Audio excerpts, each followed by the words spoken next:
दोस्तों हमने लगभग 2 साल इस ट्रैक्टर पे पूरा बैकहो लोडर चलाया है, जिसे जेसीबी वाला सेटअप बोलते हैं, आगे लोडर और पीछे बूम। तो इन 2 साल में ट्रैक्टर का परफॉर्मेंस काफ़ी बढ़िया रहा है। लेकिन अगर ट्रैक्टर की हम कमी की बात करें तो भैया इसके गियर बॉक्स में जो है ना, कंपनी ने एक बहुत बड़ी कमी का दे रखी है। जो इस ट्रैक्टर में सिंक्रोनाइज़र रिंग डालते हैं ना, तो भैया वो कंपनी तो उस चीज़ को देती नहीं है। कंपनी देती है पूरी 18 से 20 हज़ार रुपये का सेट। मतलब ये है 2,000 रुपये का, कंपनी इसको ना देके पूरा 18 से 20 हज़ार रुपये का सेट देती है। और तीसरी बड़ी कमी क्या है इस ट्रैक्टर में, वो ये है कि इसका जो ईपीआई है ना, प्लेटिनम ड्राइव, वो भी जो है ना, जब हम ट्रैक्टर को मोड़ पे मोड़ते हैं तो वो काफ़ी आवाज़ करता है। वहीं अगर हम ट्रैक्टर के इंजन की बात करें तो इंजन का परफॉर्मेंस काफ़ी बढ़िया है। डीजल एवरेज की बात करें तो भाई डीजल एवरेज भी इस ट्रैक्टर का काफ़ी ज़बरदस्त है। राम राम जी मेरे किसान भाइयों, कैसे हैं आप सब दोस्तों। अगर आप भी आयशर 557 लेने की सोच रहे हैं तो भाइयों ये वीडियो खास आपके लिए होने वाली है। ये ट्रैक्टर हमारा 2017 मॉडल है और लगभग 10,000 घंटे के आसपास चल चुका है। तो इन 10,000 घंटे में ट्रैक्टर में क्या क्या अब हमें परेशानियों का सामना करना पड़ा है और क्या ट्रैक्टर की खूबियाँ रही हैं, क्या कमी रही हैं, और कंपनी को जो है ना, मतलब क्या सुधार की ज़रूरत है कि अगर कंपनी इस ट्रैक्टर में सुधार करती है तो इस ट्रैक्टर को और ज़्यादा बेहतर बनाया जा सकता है। तो सारी चीज़ों में बात करेंगे। ट्रैक्टर जो है ना, स्टार्टिंग से बात करते हैं दोस्तों। ये ट्रैक्टर हमने लिया था पहले, मतलब जेसीबी के पर्पज़ से, जिसको पूरा बैकहो लोडर बोलते हैं ना। आगे लोडर हो गया, पीछे बैकहो हो गया, मतलब पूरा बैकहो लोडर वाला जो सिस्टम रहता है ना, वो इस पे हमने लगवाया था। आपने मेरी कुछ वीडियो देखी भी होंगी स्टार्टिंग में। इस ट्रैक्टर पे हमने वो लगभग 2 से 3 साल चलाया था ट्रैक्टर को दोस्तों, काफ़ी बढ़िया चला। ठीक है।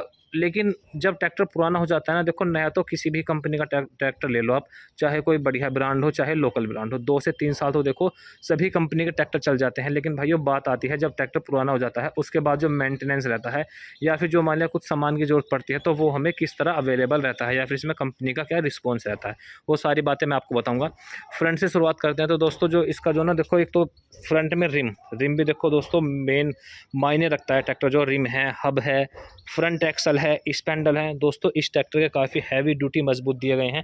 डुअल एक्टिंग वाला पावर स्टीयरिंग दिया गया है, क्योंकि हमने इस पर जब बैकहो लोडर लगवाया था तो भाइयों हमें जो ना कुछ भी इसमें टायर तक भी चेंज करवाने की आवश्यकता नहीं पड़ी थी। वरना कुछ जो अदर कंपनियों के ट्रैक्टर हैं उनमें जो ना आपको फ्रंट एक्सल या फिर रिम वगैरह चेंज करवाने पड़ते हैं, क्योंकि कुछ कंपनियां जो ना आगे से बहुत हल्का देती हैं। तो भाइयों इसमें देखो rim, front axle, spindle, front mounting, power steering, भाइयों ये बहुत ही ज़बरदस्त दे रखे हैं कंपनी ने, कोई शक नहीं है इनमें, काफ़ी मजबूत है। बाकी बम्पर की बात करें तो बम्पर हमने थोड़ा इसमें ये हैवी प्लेट लगा रखे हैं, कंपनी फिटेड तो हल्का बम्पर आता है। ठीक है। अब दोस्तों बात करते हैं इसके इंजन की। तो भाई वो वल्ट्रा का 3300 सीसी का इंजन आता है इसमें, 50 एचपी कैटेगरी का। दोस्तों इंजन का परफॉर्मेंस बहुत बढ़िया है, इंजन में कोई शक नहीं है। माइलेज की बात करें तो दोस्तों ये 50 है, आप 55 एचपी कैटेगरी का बोल सकते हैं, वैसे 50 का आता है। तो भाई इसका एवरेज अगर आप इस ट्रैक्टर को सही तरीके से चलाओगे ना, तो भाई ये 485 जितना एवरेज देता है, लोड पे भी और खाली पे भी। अब आप सभी को पता है कि 485 का जो डीजल एवरेज है वो कितना अच्छा है, तो आप इसका एवरेज उससे कंपेयर कर सकते हैं अगर आप तरीके से चलाते हैं तो भाई देखो इंजन में कोई ऐसी खास मतलब कुछ कमी नहीं है, इंजन बढ़िया है, काफ़ी बढ़िया परफॉर्मेंस है। अब दोस्तों इंजन तक तो जो ना देखो इस ट्रैक्टर में सब चीज़ बढ़िया है। अब अगर बात करते हैं हम क्लिच की, तो भैया इसकी जो डुअल क्लिच है ना, इसमें डुअल क्लिच आती है। ठीक है। तो भैया इसमें स्टार्टिंग से ही दिक्कत थी, जब इसको आप पीटीओ पे चलाओगे ना, तो भैया ये ट्रैक्टर डुअल क्लिच पे इसकी जो क्लिच है वो काफ़ी आवाज़ करती है।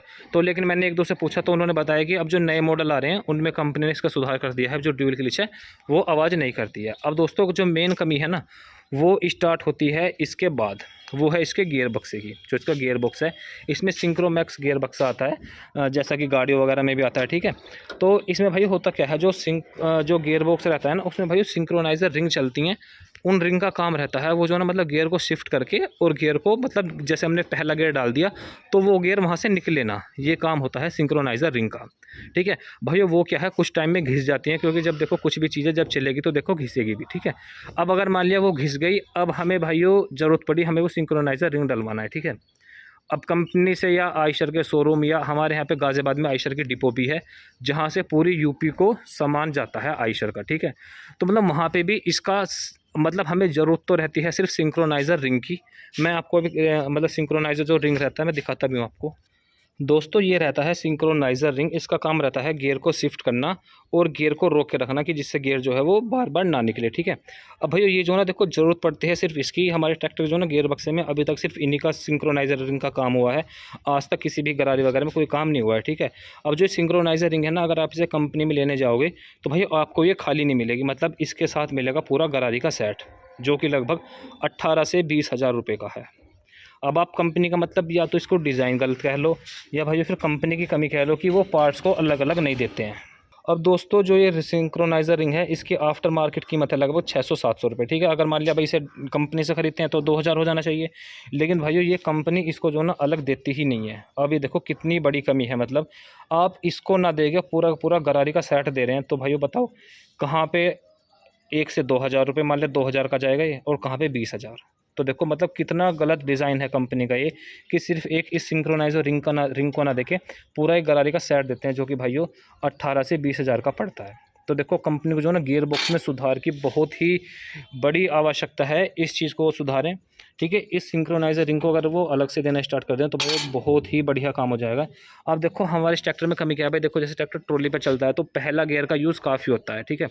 अब दोस्तों इसका जो ना अभी लगभग हमने 3 से 4 महीने पहले इसके गियर बॉक्स में काम करवाया, क्योंकि देखो ओरिजिनल तो मिलती नहीं। अब भाइयों आफ्टर मार्केट ख़रीदना पड़ते हैं, वो 2 से 3 महीने चल जाते हैं। उसके बाद अब इस ट्रैक्टर में दिक्कत आ रही है पहले गियर की। पहला गियर जो ना जैसे ही डाल देंगे तो भाई तुरंत निकल जाएगा, ठीक है। तो पहले गियर की समस्या इसमें काफ़ी बनी हुई है। अब उसके बाद अगर हम इसके पिछले हिस्से की बात करते हैं ना, तो भाई पिछले हिस्से में बाकी देखो गियर बॉक्स की मैं एक चीज़ बताऊं, गियर बॉक्स में सिर्फ सिंक्रोनाइज़र रिंग का काम हुआ है, बाकी जो गरारी वगैरह है ना उसका आज तक इस ट्रैक्टर में कुछ भी काम नहीं हुआ है।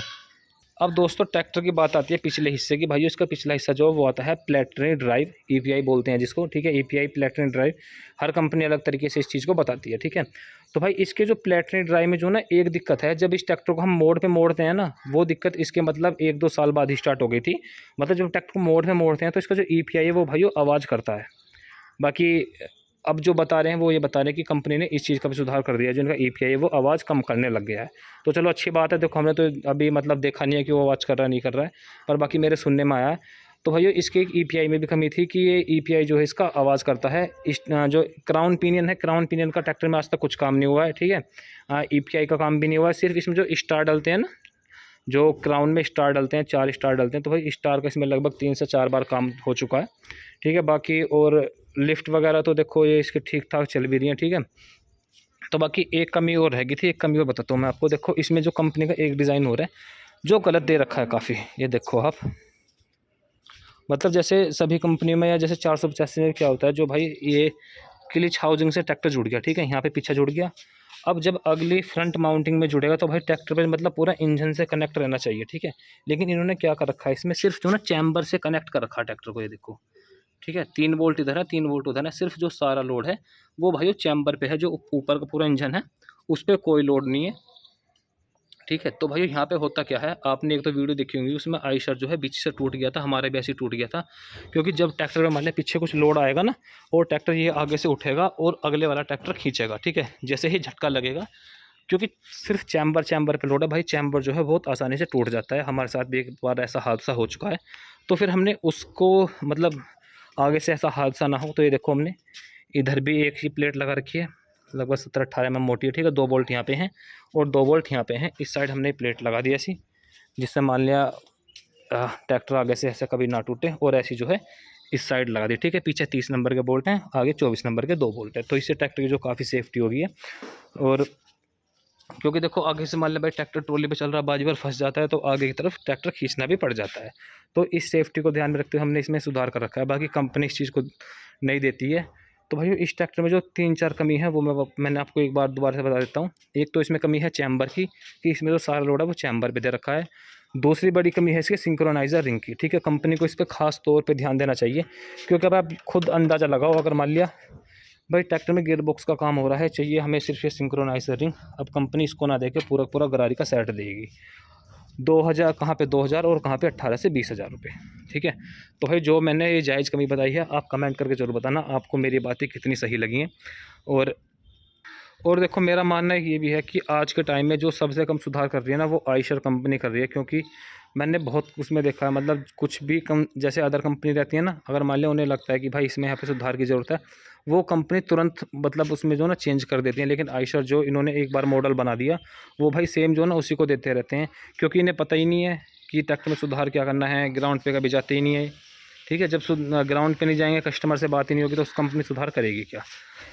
तो भाइयों आपको वीडियो कैसी लगी कमेंट करके ज़रूर बताएं। जितनी मैंने आपको ये कमी बताई हैं ये कितनी जायज़ हैं ये भी कमेंट करके ज़रूर बताना। वीडियो पसंद आई हो तो लाइक शेयर ज़रूर करें और चैनल को सब्सक्राइब करें। धन्यवाद।